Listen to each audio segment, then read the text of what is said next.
Olá pessoal, essa é a nossa segunda videoaula sobre informática para o curso de técnico em meio ambiente. Então abordaremos alguns conceitos que, apesar de avançados, são indispensáveis para um técnico de meio ambiente. Vejamos, linguagem de programação. Então atualmente, assim como os seres humanos, nós precisamos de uma linguagem, português, inglês, para se comunicar. O desenvolvedor de sistema, ou programador, precisa também de uma linguagem para transmitir para a máquina ou computador as suas sequências de instruções e comando, para desenvolver os aplicativos. E existem diversas linguagens, por exemplo, Pascal, Java, .NET, C. Então, todas elas voltadas para desenvolvimento de aplicativos. Geralmente, essas linguagens elas vêm com ambientes integrados de desenvolvimento, IDEs, que fornece ferramentas para desenvolver interfaces gráficas, testar programas, manipular banco de dados, tabela e etc. Os mais famosos IDEs são o Android Studio, que muita gente utiliza para desenvolver aplicativo para Android, o Eclipse e o NetBeans, mas existem outros no mercado.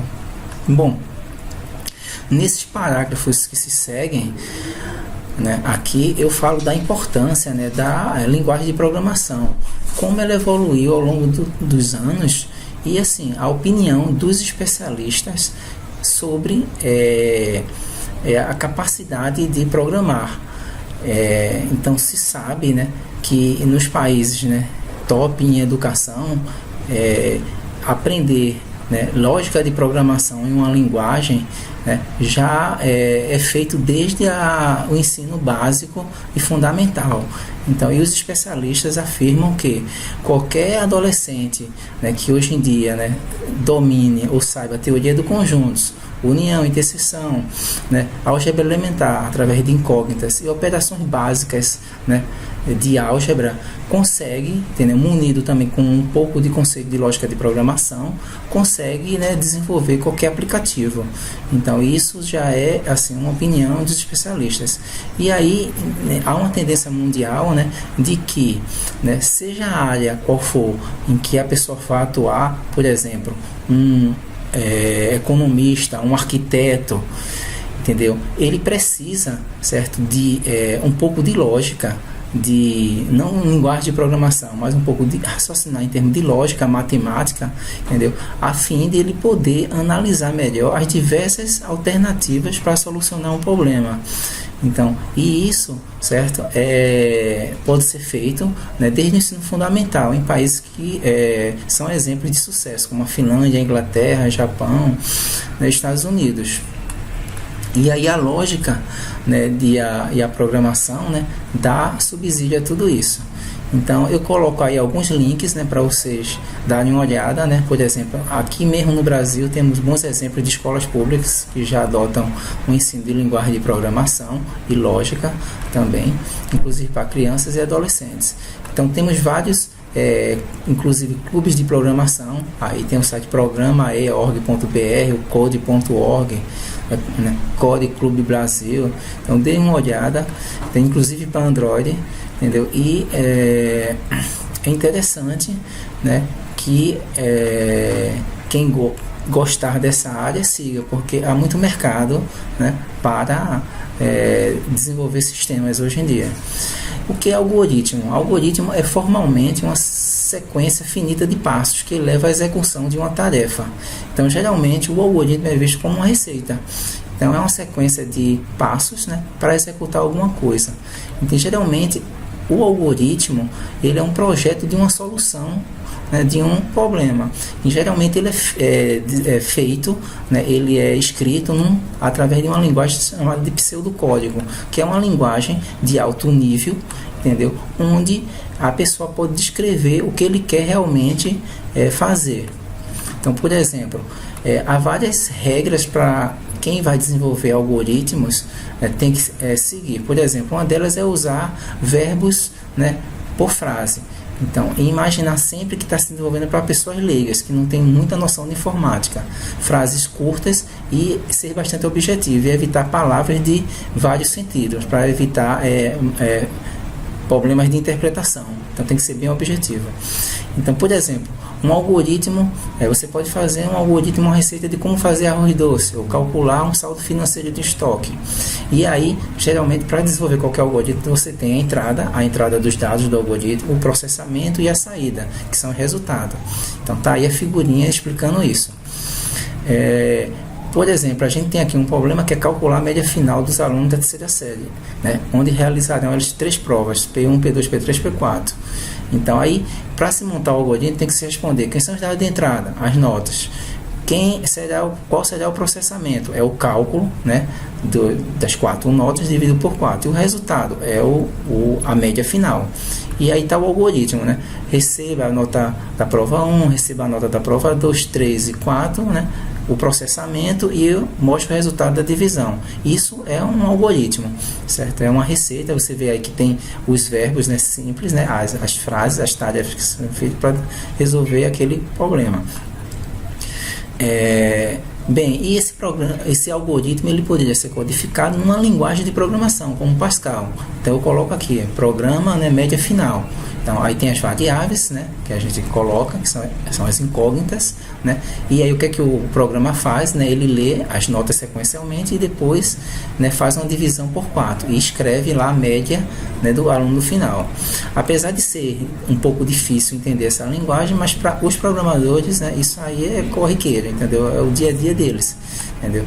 Bom, depois disso a gente vai ver um pouco de noções de processo e automação. Por quê?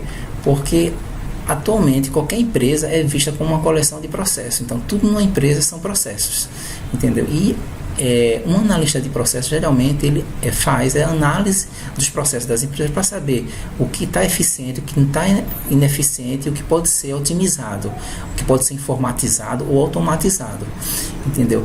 E por exemplo, aí dá um exemplo nessa figura de como é automatizado uma usina, né? Um painel aí que coleta dados de vários sensores para saber como é que anda a produção industrial. Bom, mas aí vem o conceito de processo, né, que é um conjunto de atividades que tomam uma entrada, adicionam um valor e fornecem uma saída. Né? Outro conceito é que é um grupo de atividades realizada numa sequência lógica, né, como se fosse um algoritmo, com o objetivo de produzir um bem ou serviço. Entendeu?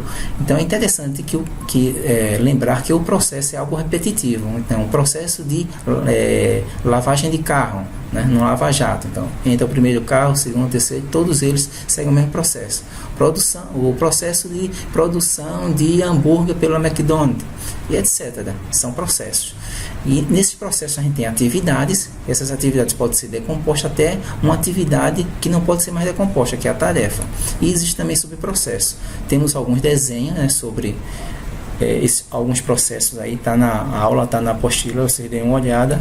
E existe também software, programas, aplicativos que modelam o processo. Aqui é um exemplo de modelagem de processo, onde você tem o início, né, e tem os retângulos para várias tarefas ou atividades até chegar ao fim, que é a bola vermelha.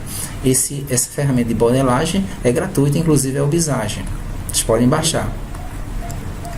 Então, os processos geralmente são representados por fluxograma ou diagrama de blocos. Muita gente chama o processo como fluxo de trabalho ou workflow em inglês. E tem vários exemplos aí que eu cito.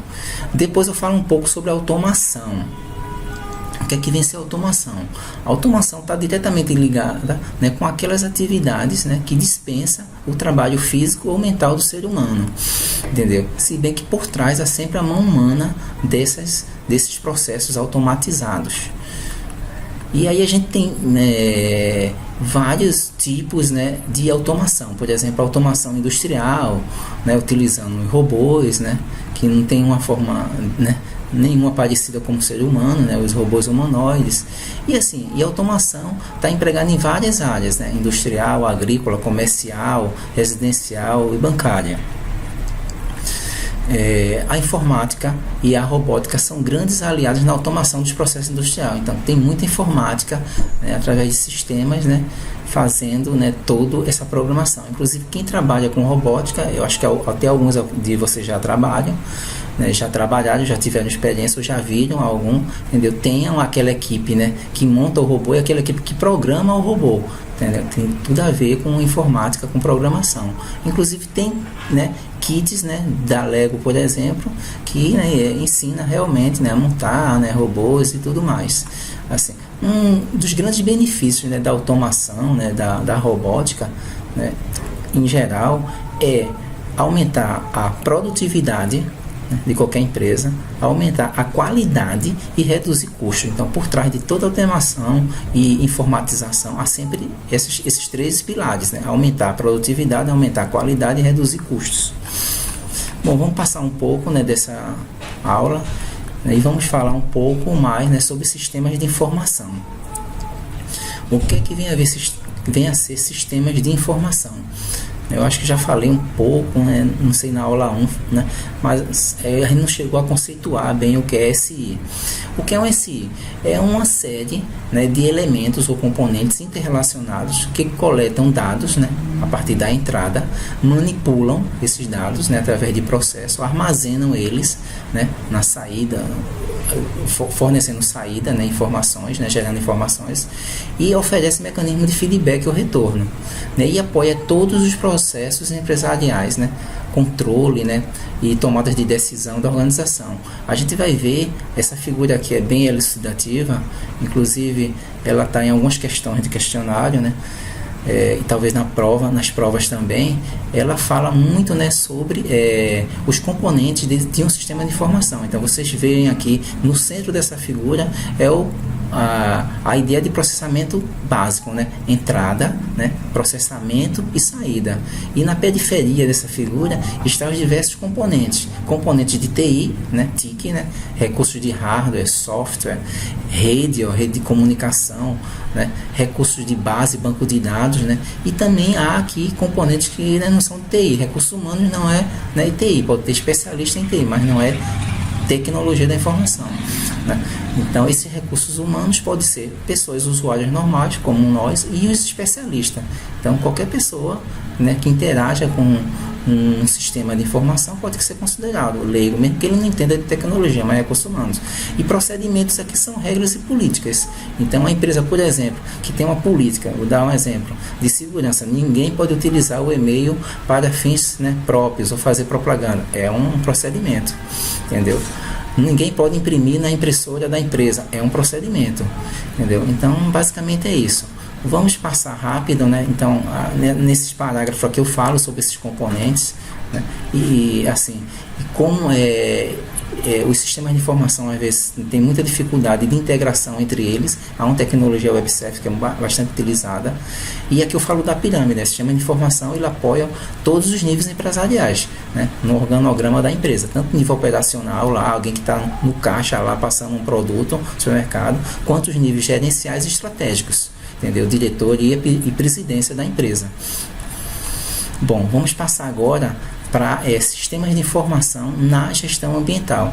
Então, como os sistemas de informação podem ser importantes na gestão ambiental? Bom, não há dúvida de que, né, para se implantar, por exemplo, um sistema de gestão ambiental conforme a norma ISO 14001, precisa de muita informação de todos os níveis estratégicos, de todos os níveis da empresa. E um sistema de informação é uma mão na roda, né, para quem quer, qualquer empresa que quer implantar um SGA, né, na conformidade do ISO 14001. Esses parágrafos falam, né, sobre a importância de um sistema na gestão ambiental, né, e aí fala como é um SGA, ele é um processo de melhoria contínua, inclusive para dar continuidade e a da empresa ter aquela certificação, ela tem que estar sempre mantendo aquele nível, é um processo de melhoria contínua, e para isso sistemas de informação são indispensáveis. Esses parágrafos falam isso. E para fechar e ilustrar a aula, eu cito 2 exemplos de sistemas de informação voltados para a área de gestão ambiental. Um deles é o Visual Monterrey, tá aí o link, que é um software de gestão ambiental que integra vários dados entendeu? E ele fornece subsídios, né, a áreas como, por exemplo, contaminadas e licença ambiental. E também ele opera em tempo real através de cloud computing e gerando, né, Google Maps, né, Google Maps. Então ele tem embutido um SIG, Sistema de Informação Geográfica. Então esse Visual Monterrey é uma ferramenta, né, que garante, né, as propriedades aí que ele fala na qualidade. E aí temos um desenho, né, mostrando a arquitetura, né, do sistema Visual Monterrey, certo? Esse sistema, quando se fala em arquitetura, vocês se lembram da A1 que eu falei da arquitetura de um computador? Bom, quando se fala em sistema de informação, a arquitetura é o conjunto de módulos de interfaces que ele tem. Então ele tem geralmente aqui uma interface interna, né, onde se cadastra os dados do cliente. Ele fala aqui, cadastro de dados contaminados, informações geológicas, nessa parte de banco de dados, e tem a interface externa, que é que os clientes fazem através de smartphones, Android, aqui, gerando-se mapas, né, através do Google Maps e tudo. Então, uma arquitetura de sistema mostra mais ou menos os seus módulos e as suas partes, né, como elas estão conectadas, né? Se bem que a figura tem mais um pouco sobre isso, a parte de gestão de risco corporativo, etc. Mas é uma excelente ferramenta. Outra ferramenta importante, sistema de gestão, né, voltado para a ambiental, é o CIA, né, da Ecosoft. Esse sistema, né, eles dizem que é o mais completo, né, como fala aqui, o mais completo produto de gestão ambiental disponível no Brasil. Então, a gente vai ver por que, né, eles consideram isso, certo? Primeiro, né, porque ele faz gestão tanto de resíduos e subproduto, como a parte de monitoramento ambiental. E o CIA ele está constituído de alguns módulos importantes. Um deles é o Atmos, que faz a parte de modelagem atmosférica, geoprocessamento e gera relatório. Tá uma tela dele aí. Depois é uma interface web do Atmos, que é o Ambio. Então vocês vão ver que eles compartilham a mesma base de dados. Outro módulo importante é o Migris. O Migris é um módulo integrador que ele visa alimentar a base de dados, né, do CIA e do Ambio, certo? Depois a gente tem um módulo, esse que é o ouro, né, do CIA, que é o Vision. Esse módulo proporciona suporte a sistema de gestão ambiental, né? Por exemplo, né, através de qualidade ambiental, né, saúde e segurança. Então ele dá suporte, por exemplo, à norma ISO 14001, a ISO 9000, que é de qualidade, e a USAR 18000. Então veja que esse módulo realmente ele dá um suporte a uma empresa que quer implantar um sistema, né, SGA, né, na conformidade do ISO 14001. O sólido, que faz gestão de resíduos sólidos, né, e subprodutos, talvez, né, pegue efluentes, né, que são resíduos líquidos, e aí esse sólido dá suporte a todas as etapas, né, desde o transporte até o descarte, entendeu? Aqui o transporte por caminhão, essas telas vêm explicando bem isso, né? Os resíduos, né, como é feito, em que local é feito, a quantidade, né? Tudo nos padrões e normas da legislação ambiental. Então é isso, pessoal, que essa aula tinha que ver. Aí no final eu falo um pouco de SIG, né, que é um sistema de informação geográfica, que ele, tal como o Google Maps ou o Google Earth, que oferece informação georreferenciada, né, por satélite até. Então, ele é baseado em camadas.